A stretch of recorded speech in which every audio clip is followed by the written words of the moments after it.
Bonjour, je vais corriger l'exercice 13 du TD10. Donc c'est un exercice où il y a du frottement solide. Vous avez une pente comme ça, donc enneigée, vous avez un traîneau.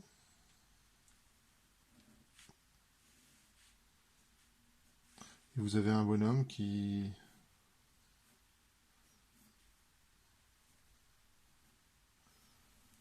tire le traîneau vers le haut, qui se déplace vers le haut. Le plan incliné, il fait un angle alpha avec l'horizontal. L'angle, je vais trouver un angle bêta ici. Et puis voilà, il y a des frottements solides, donc c'est les forces de contact. Alors normalement on devrait dire force de contact, mais il se trouve que les forces de contact ici agissent comme du frottement. Hein. Pourquoi je dis ça? Parce que quand vous posez un objet sur une table, il n'y a pas de frottement. Hein, vous posez une tasse sur une table, il n'y a pas de frottement. Il y a des frottements que si vous déplacez la tasse, qu'elle frotte sur la table. Donc ici, c'est des forces de contact. C'est du frottement qu'on dit solide. La réaction du sol normale est tangentielle et opposée à la vitesse. En fait, on vous rappelle les lois de Coulomb. Dans le cas déterminer le mouvement du traîneau. Bon, on a une force de traction qui est constante, qui vaut T, le vecteur T, et dont la norme vaut T0. Vous avez évidemment le poids qui agit. Donc on va dire que le bas récent du traîneau, il est là. Donc le poids, il est vers le bas. Et vous avez la réaction du sol. Et bien la réaction du sol, elle a deux composantes. Une réaction normale et une réaction tangentielle qui s'oppose à la vitesse. Donc je vais la mettre comme ça. Ah, je sais que là je dois quasiment être bon. Et elle se décompose, cette réaction du sol, en deux composantes. Une composante qui est perpendiculaire, qu'on appelle la réaction normale. Une composante qui est tangente à la pente. Hein, donc si je mets le schéma comme ça, c'est bien, la pente est là. R de t c'est bien tangent à la surface. Donc ici on a un angle droit.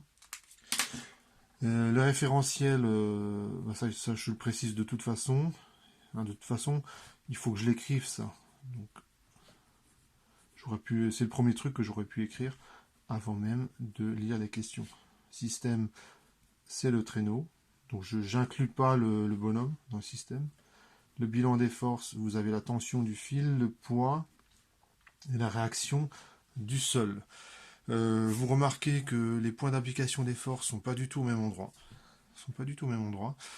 Et on fait comme si, voilà, quand je vais écrire le PFD, je vais faire comme si toutes ces forces étaient appliquées en un point. Je fais du transport parallèle. Hein. Donc je prends T, hop, je vais le mettre là. La réaction du support, je la mets au même point que les autres forces.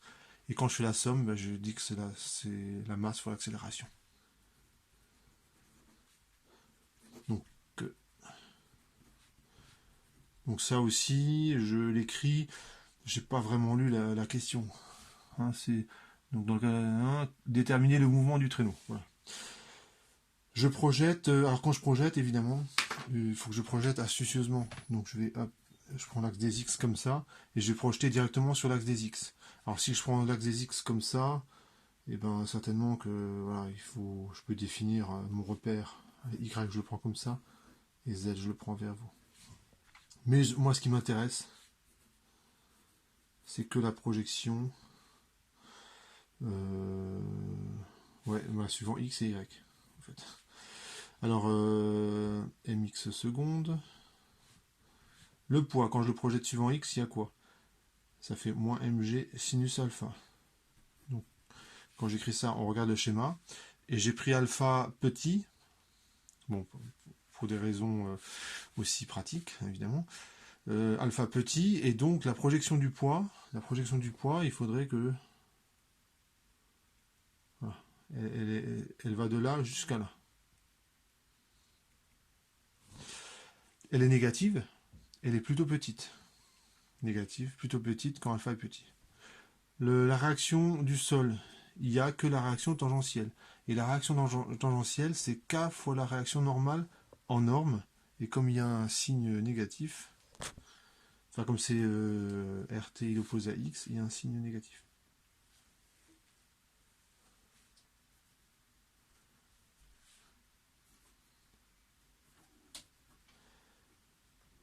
Voilà, c'est négatif. La tension du fil, eh ben, c'est T0 cosinus bêta. Hein, la norme de T, c'est T0. Et là aussi, j'ai pris un angle bêta plutôt petit. Et donc, quand je projette la tension du fil sur l'axe des X, voilà, ça fait un truc comme ça. Ça fait T0 cos bêta. MY seconde. Ça fait quoi suivant l'axe des Y, le poids, c'est toujours négatif. Donc, ça fait MG cos alpha. Hein, donc, cette fois-ci, la projection du poids suivant l'axe des Y. Hein, l'axe des Y, hop, je transporte parallèlement. Ça fait le trait en pointillé. Et de la projection du poids sur Y, elle est comme ça, et elle est dans le sens opposé à l'axe Y. Donc il y a un moins. La projection est plutôt grande quand alpha est petit. Hein, c'est quasiment la même chose. Donc c'est un cos et un moins. La réaction du support, c'est plus Rn. Hein, je regarde Rn, je regarde l'axe des Y. Donc c'est un plus. Et j'ai T0 sinus bêta. Je regarde la tension du fil lorsque je projette. Donc c'est de là, la projection c'est de là jusqu'à là. Donc c'est plutôt petit quand bêta est petit et vers dans le sens de l'axe OY. Donc c'est un plus et un sinus. Ensuite, je sais que le traîneau il reste sur le sol. Donc y égale 0, égale y point égale donc 0, y seconde aussi.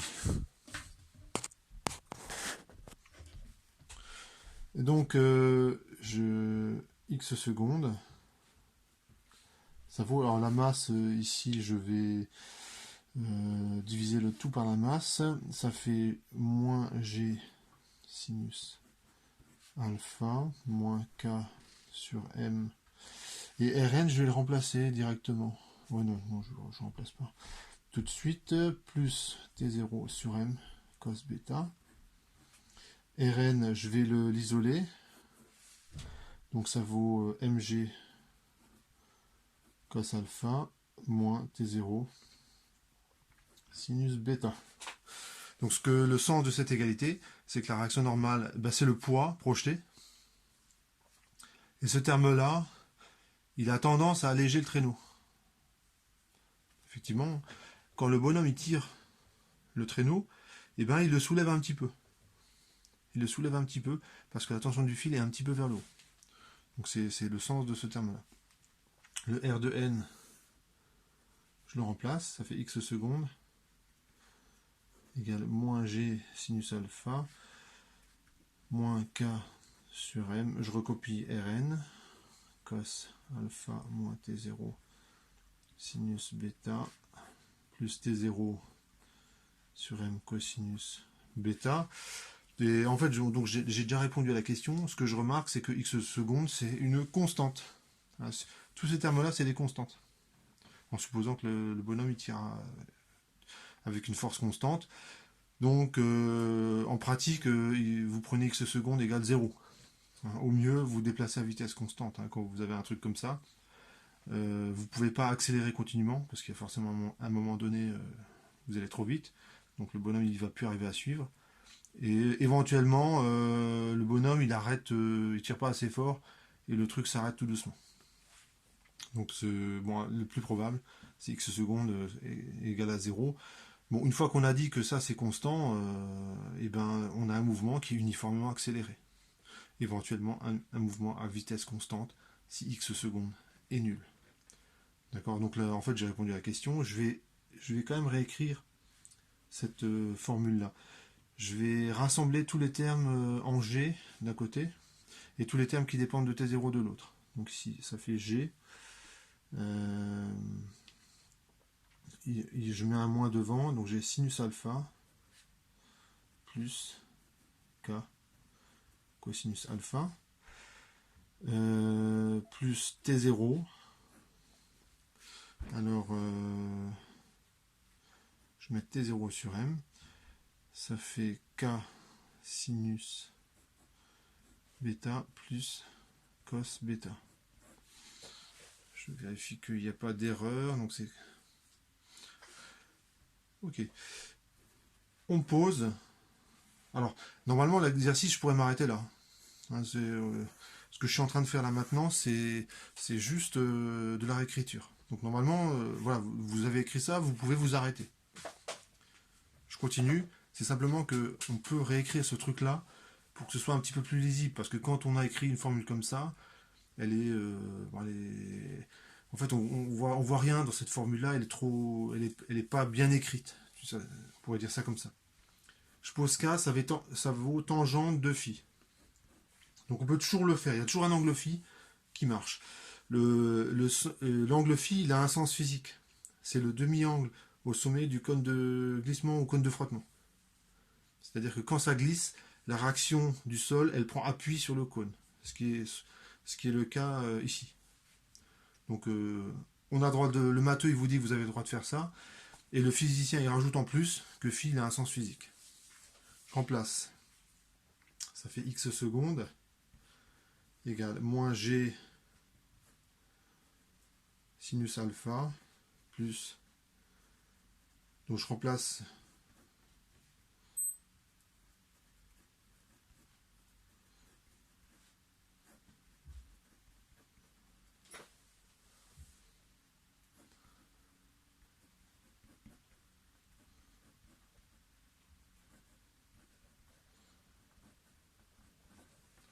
voilà, donc ça c'est vraiment c'est que du calcul. Donc je continue. Alors cette partie de réécriture, c'est à la fois ça prend un petit peu de temps, mais c'est toujours bien de le faire. Hein, c'est toujours bien de le faire parce que pour essayer de donner du sens aux équations, vous écrivez.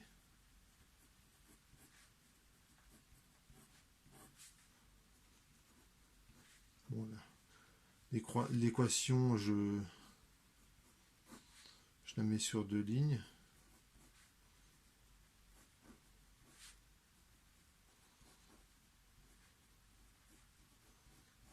Donc j'ai mis 1 sur cos phi en facteur. Et quand vous regardez ça, normalement ça doit vous faire penser à des formules trigonométriques.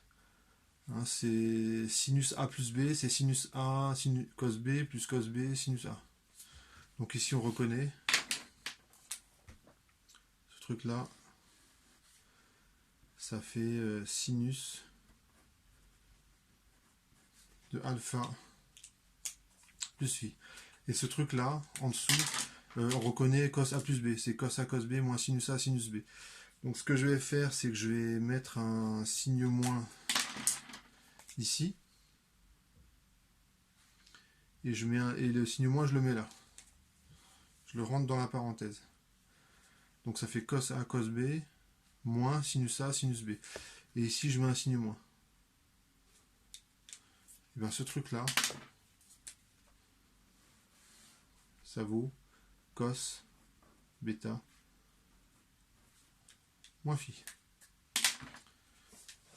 Et donc je réécris la formule. Donc ça fait x secondes égale moins g sur cos phi sinus alpha plus phi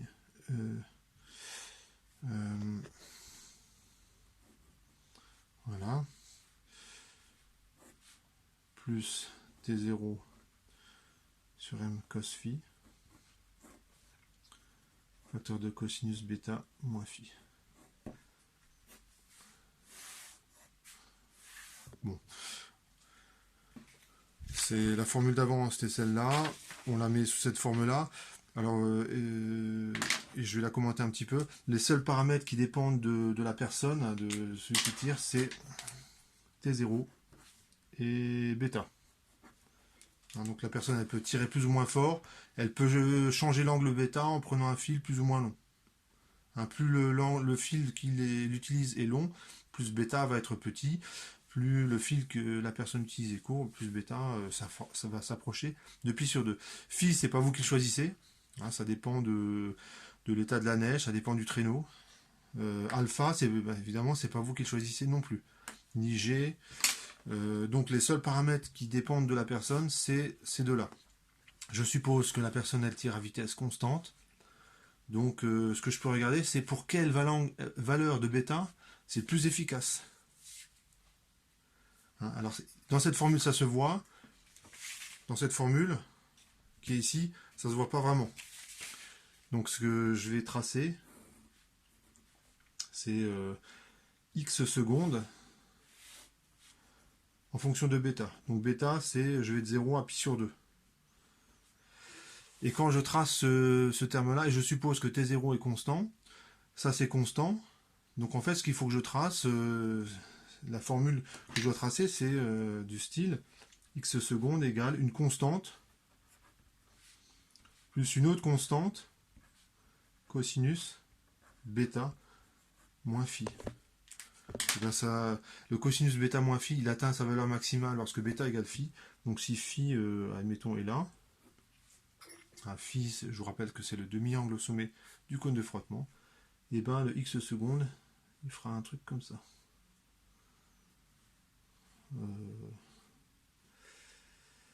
Alors, attendez, je vais le faire correctement. Ça fera un truc comme ça. Donc ce résultat, finalement, il a quand même une conséquence pratique. Lorsque vous tirez un objet, et choisissez correctement l'angle bêta. Hein, alors, comment on explique ça? C'est que lorsque vous tirez l'objet, en même temps, vous le soulevez un petit peu. En même temps, vous le soulevez un petit peu. Donc si vous le soulevez trop, ça sert à rien, il ne va pas avancer. Hein, si vous le tirez uniquement horizontalement, vous ne soulevez pas du tout l'objet, donc ça fait du frottement en plus. Et en fait, il y a une position optimale, c'est lorsque bêta vaut exactement le demi-angle au sommet du cône de glissement. Voilà. Donc j'ai répondu à la première question. Dans cette première vidéo, dans la deuxième vidéo, je vais répondre à la deuxième question.